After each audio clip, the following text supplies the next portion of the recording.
खैबर पख्तूनख्वा की भी आज बात करके देखेंगे। खैबर पख्तूनख्वा में इंडस्ट्री और बिजनेसमैन को क्या मुश्किलात हैं। फिर गंदम के लिए एक बार फिर दरामद का मामला है, गंदम मंगवाई जाएगी और फिर उसके हवाले से तमाम तर चीज़ें तय होंगी। लेकिन पाकिस्तान में जो दो मसाइल हैं, एक तो बिजली की मुसलसल बढ़ती कीमत और दूसरा एक बार फिर ये देखा जा रहा है कि गैस की कीमतें बढ़ी और साथ ही साथ अब पेट्रोल की कीमतों की बारी एक बार फिर आने लगी है कि कहीं पेट्रोल 12 रुपये तक बढ़ाने की बात हो रही है। लेकिन 12 अगर नहीं भी बढ़ता और 3-4 रुपये भी बढ़ जाता है तो फिर लोगों के लिए मुश्किल होगी। हमें फ़हीम सरदार साहब माहिर मुआशियात हैं, उन्होंने ज्वाइन किया है। सीनियर नायब सदर सरहद chamber of commerce and industry मंजूर इलाही साहब, उन्होंने भी हमें ज्वाइन किया है। दोनों हज़रात का बहुत शुक्रिया। फ़हीम साहब, सर आपसे स्टार्ट करूँगा।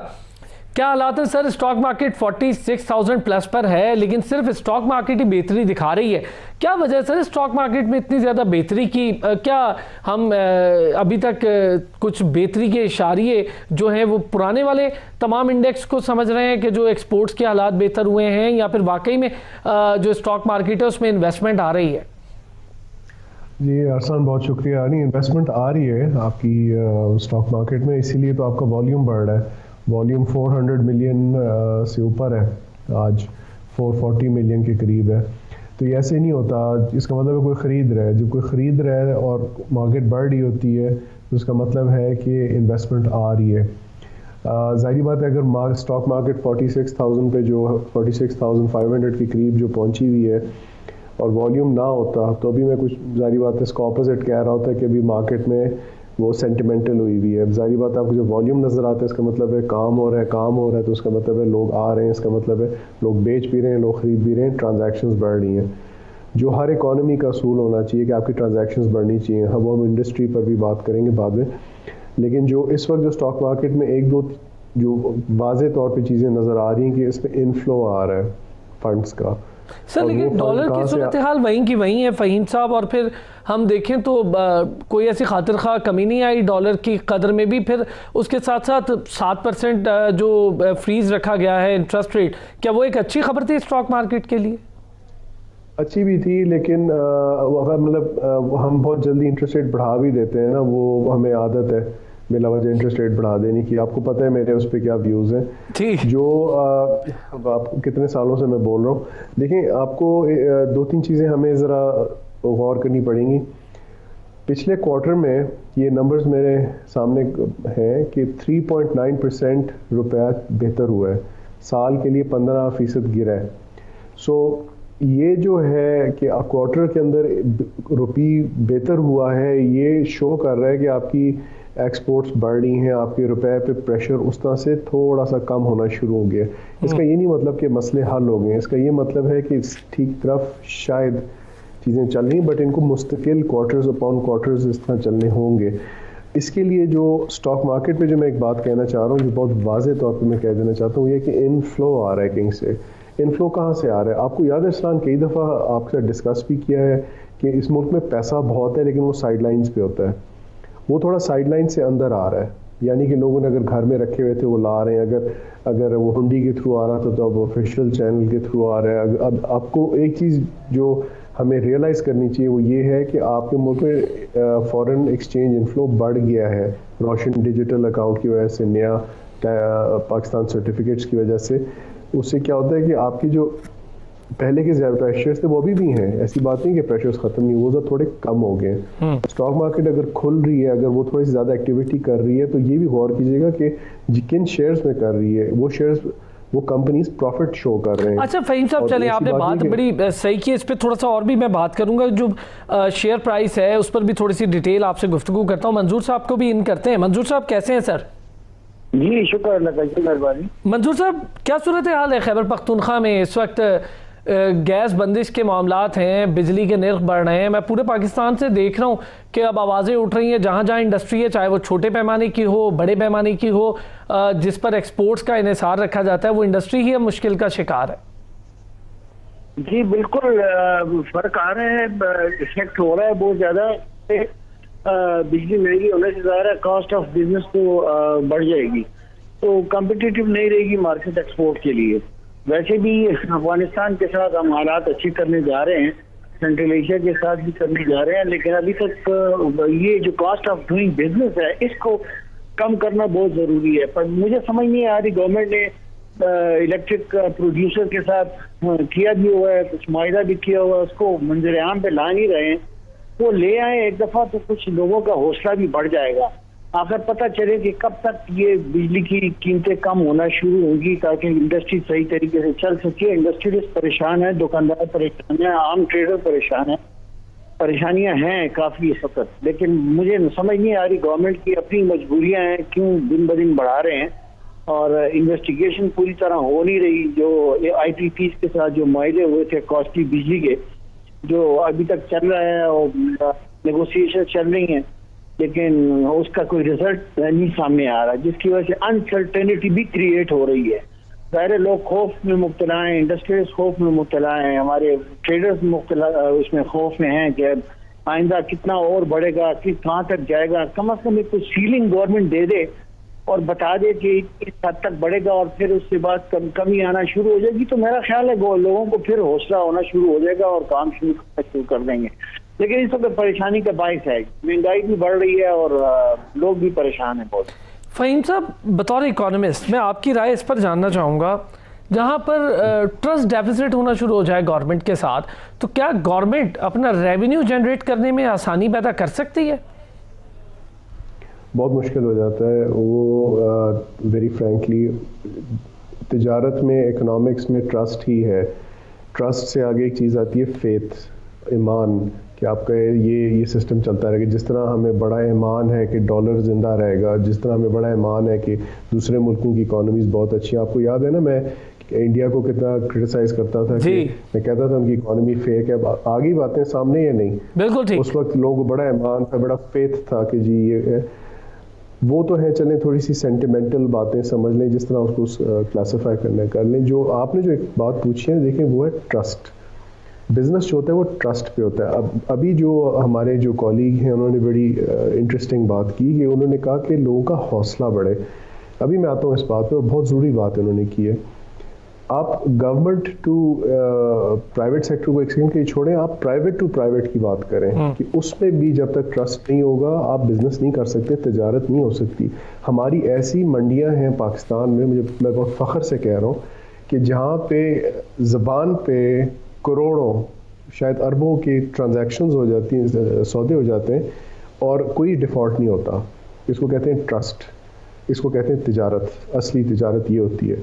इसी तरह से जब हुकूमत और अवाम एक ही पेज पे होंगे या आसपास होंगे, कभी परफेक्ट नहीं हो सकती रिलेशनशिप, उसे होता कि दोनों के लिए आसानियाँ पैदा हो जाती हैं। अब आपने कहा कि एक ट्रस्ट डेफिसिट में अपनी आमदन बढ़ाना, वो तो बहुत मुश्किल सी एक सिचुएशन डेवलप हो जाती है। अभी इस वक्त मिसाल के तौर पे आज एक ऐड निकला है FPR का, पता नहीं किसी ने गौर किया उस पर नहीं किया, कि वो अपनी रिफॉर्म्स की बातें बता रहे हैं आवाम को कि हम ये टैक्स में ये कर रहे हैं, ये आपको सहूलत है, ये है। ज़रा इन चीज़ों को भी देखना ज़रूरी होता है कि वो रीच आउट करने की, बताने की कोशिश कर रहे हैं एक इदारा कि हम क्या कर रहे हैं, मकसद क्या है, ताकि लोगों का हौसला बढ़े, ताकि लोगों का ट्रस्ट बढ़े। अगर किसी जहां आपका ट्रस्ट बढ़ता है वहां पे सच्ची बात है कि आपकी तिजारत बढ़ जाती है।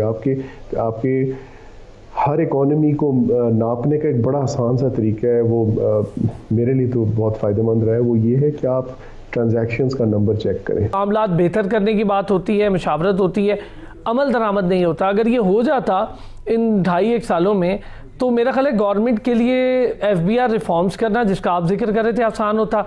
तिजारती पॉलिसी एक बेहतर तरीके से ड्राफ्ट हो जाती, और फिर जो इंडस्ट्रियल हम एक अचानक से कहते हैं इनकलाब आ जाएगा और इस तरह हो जाएगा उस तरह हो जाएगा, वो 2 इंडस्ट्री कुछ बेहतर शो कर रही थी, एक कंस्ट्रक्शन और एक थोड़ा बहुत टेक्सटाइल ने किया, लेकिन अब उसमें भी मुश्किलात है चूँकि वहाँ भी गैस की बंदिश है। फ़हीम साहब, अरसलान, एक तो आपके सवाल इतने सिंपल होते हैं ना कि वो इंसान सोच में पड़ जाता है कि बेसिकली देखें, अगर मशावरत हो रही है और वो चीज़ आगे नज़र नहीं आ रही, तो उसके बेसिकली 3 या शायद 4 वजूहात हैं। एक है कि वो मशावरत सक्सेसफुल नहीं रही, दूसरी है कि जो आइडियाज़ आए थे वो या तो अच्छे नहीं थे या इम्प्लीमेंट नहीं हो सकते, तीसरी बात ये होगी पॉलिटिक्स। मैं फ्रैंकली बात करूँगा कि उसमें सियासत आती है कि आई मीन इंटरनल इश्यूज़ होते हैं। कई दफ़ा होता है कि गवर्नमेंट चेंबर के इश्यूज़ होते हैं, कई बार चेंबर के इश्यूज़ होते हैं, चेंबर के FPCCI के साथ कोई इशू होता है।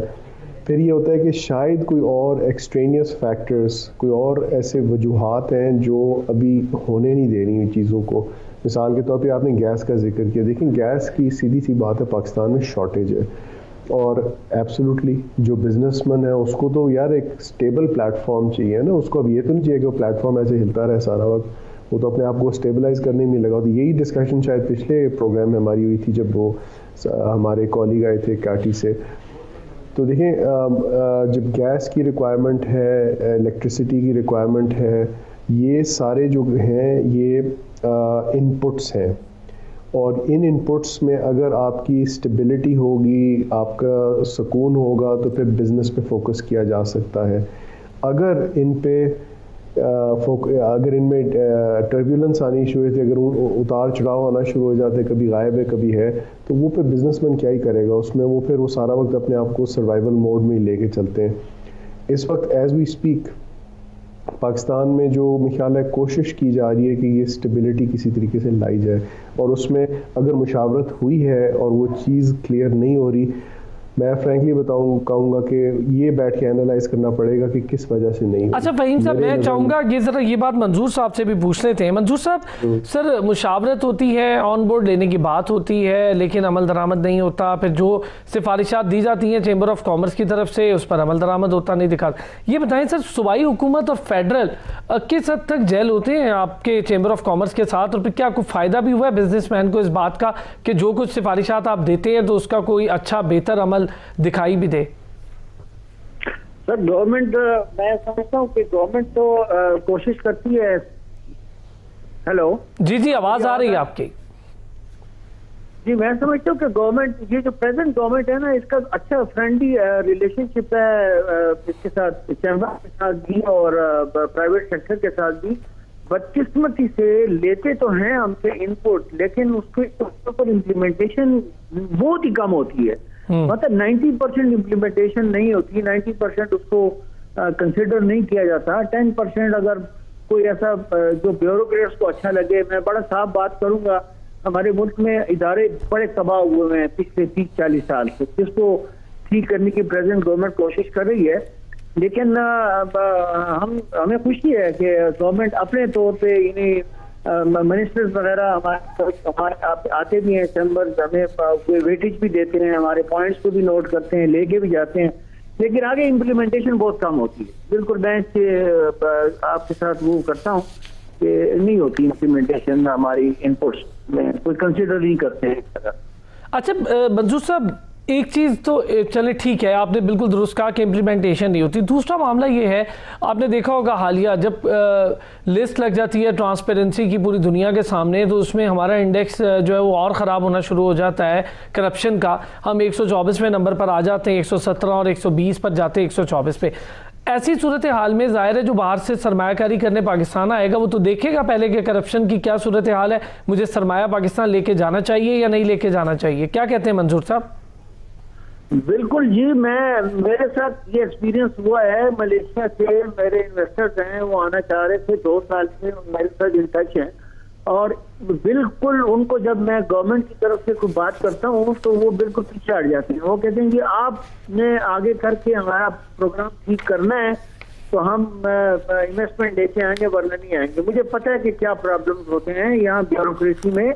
एक छोटी सी मैं मिसाल आपको दूं कि मर्ज डिस्ट्रिक्ट जब से हुए हैं ये अपना हमारे फाटा, वहाँ पे हमारे resources, natural resources abundantly available है, और यहाँ पे बहुत ज्यादा अपॉर्चुनिटी है इन्वेस्टमेंट करने की, और इन्वेस्टर आना भी चाह रहा है। लेकिन इतना टीडियस प्रोग्राम इन्होंने बनाया हुआ है, ऐसा एक्ट लेके आए हैं वो मर्जर के बाद, उसमें इतना लेंथी प्रोसेस है, इतनी लेंथी प्रोसेस, 1-1 साल लग जाते हैं एक फाइल को मूव करने के लिए। मेरे साथ ये एक्सपीरियंस है पर्सनली। तो इन्वेस्टर बाहर से आके कैसे एनकरेज होगा काम करने के लिए? तो इस चीज पर हम कोशिश तो बहुत करें चैम्बर की सतह पे भी, लेकिन वही बात है कि इदारों की तबाही इतनी ज्यादा है ना, जिनके लोगों के में करप्शन बिल्कुल बढ़ी है, कम नहीं हुई है। मैं इस गवर्नमेंट की फेवर में भी हूँ, इमरान खान को पसंद भी करता हूँ। प्राइम मिनिस्टर हमारे बहुत अच्छे आदमी हैं, सिंसियर हैं, और वो चाह रहे हैं कि हम इदारों को ठीक करें, लेकिन मसला नीचे बहुत ज्यादा है। सर एक मसला ये है, फिर कौन नहीं चाह रहा कि इदारे ठीक हों? ये बड़ा मसला है कि अगर प्राइम मिनिस्टर चाहते हैं कि इदारे ठीक हों तो फिर होने चाहिए। फिर वो कौन है जो नहीं चाह रहा कि इदारे ठीक हो? जाहिर है उनकी टीम है जिसने काम करना है। मैं फ़हीम साहब से भी इस पर बात कर। फ़हीम साहब, ट्रांसपेरेंसी की रिपोर्ट क्या असर डालेगी सर पाकिस्तान की मईशत पे मजीद?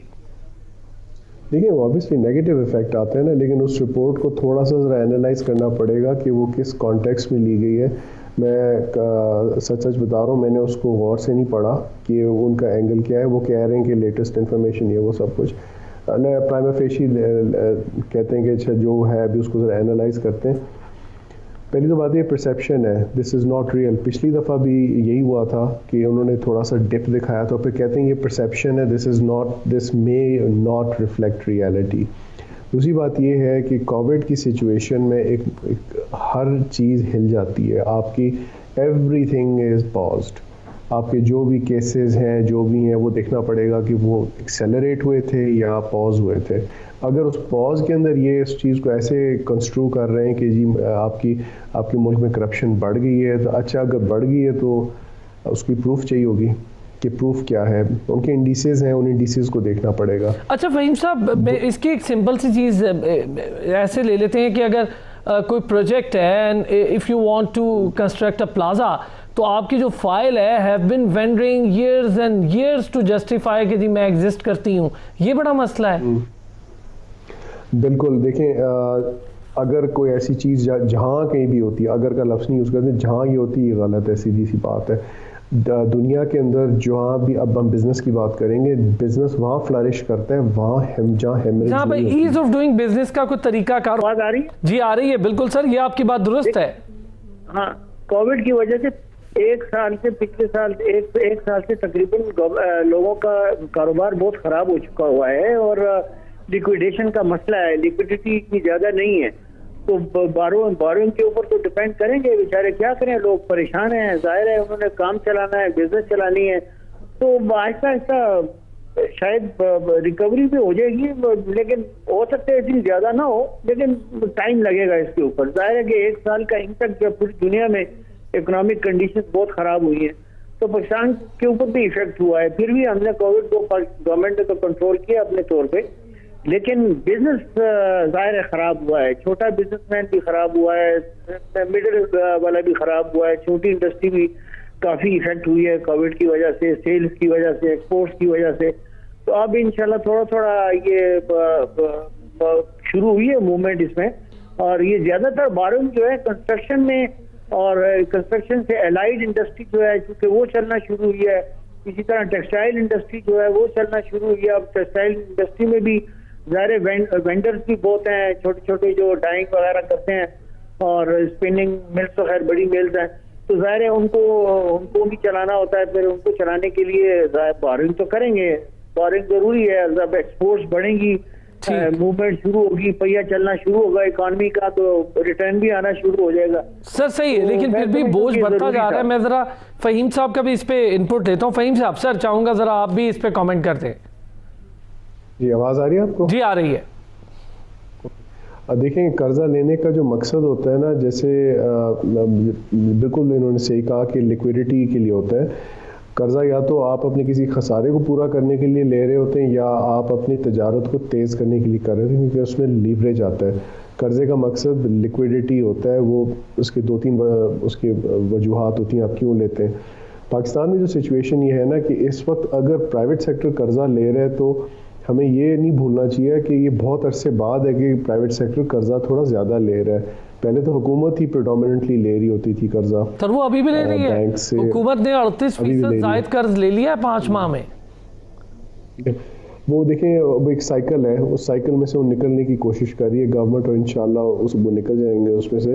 टाइम थोड़ा सा लगता है। कोविड को आप अंडर एस्टिमेट नहीं कर सकते। कोविड, डिवैल्यूएशन और फिर आपकी जो बेसिकली इकॉनमी स्लो हुई है, उसके बड़े नेगेटिव असरात हैं। इस वक्त जो अगर कर्जे का जो है ना, देखें लोग सर्वाइवल मोड में हैं, बिजनेसेस सर्वाइवल मोड में, हुकूमतें भी सर्वाइवल मोड में हैं। कोविड एक ऐसी अजीब सी चीज़ आई है कि जिसने इकॉनमी को जिंदा रखा लेकिन सांस नहीं लेने दिया। अच्छा, बड़ी ज़बरदस्त बात की आपने फ़हीम साहब कि इकॉनमी को ज़िंदा रखा, सांस नहीं लेने दिया। लेकिन मैं आप ज़रा दो हज़रात से ये जानना चाहूँगा, इस मौके पर जब ऐसा कुछ हो जाता है, और कोविड कोई एक दिन की बात नहीं थी, पूरा साल उसने मुश्किल डाले रखी, तो क्यों नहीं कोई शॉर्ट टर्म के लिए कुछ पॉलिसीज़ मुरतब कर ली गई? हम हमेशा लॉन्ग टर्म की सोचते हैं, शॉर्ट टर्म को पॉलिसीज़ मुरतब कर लेते, एग्रीकल्चर पे ध्यान दे देते, कपड़ों की ज़रूरत बहुत ज़्यादा बढ़ रही थी, उस इंडस्ट्री पे थोड़ा सा ध्यान दे देते, लेदर पे थोड़ा सा ध्यान दे देते, चावल पर हम ध्यान नहीं दे सके, बासमती का नाम तक छिन गया हमसे, उसके लिए हम कुछ ना कर पाए। तो इन चीज़ों पर भी तो ध्यान देना चाहिए था फ़हीम साहब। देखें, किया था। अगर हम थोड़ा सा ज़रा पीछे जाएं तो आपको स्कीम्स आई थी, डिलेड पेमेंट्स की बात आई थी, बिल्स देर से दे सकते थे, आपने गवर्नमेंट ने नेगोशिएट किया था, जिन जिन से हमने कर्जे लिए हैं उनके साथ DSSI के हवाले से हमने वो डिले करवाया था। बासमती राइस का हमें जियोग्राफिकल इंडिकेटर मिल गया है, तो यानी कि वो अब हम उस पर काम कर सकते हैं। जो आपकी बात बिल्कुल सही है कि जब इकोनॉमी स्लो होती है तो आप क्या स्टॉप कैप अरेंजमेंट क्या आप कर सकते हैं।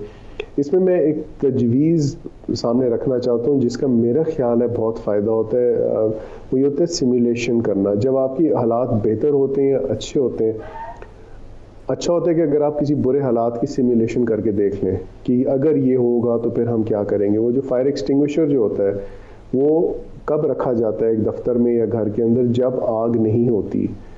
तो जब आग आएगी तो वो उसी के लिए होता है। ये सिमुलेशंस ऐसे अगर हो सकें तो बहुत फ़ायदेमंद है। बहुत कम मुल्क तैयार थे इस चीज़ के लिए, और ये शो करता है कि आपकी लिक्विडिटी, आपका बिजनेस, आपकी इकोनॉमी, आपकी कम्युनिकेशन, आपकी मार्केट्स वो इफेक्ट हो जाते हैं जब ऐसी कोई चीज़ आके रोकती है। ठीक है फ़हीम साहब, वक्त की कमी थी, बहुत शुक्रिया फ़हीम सरदार।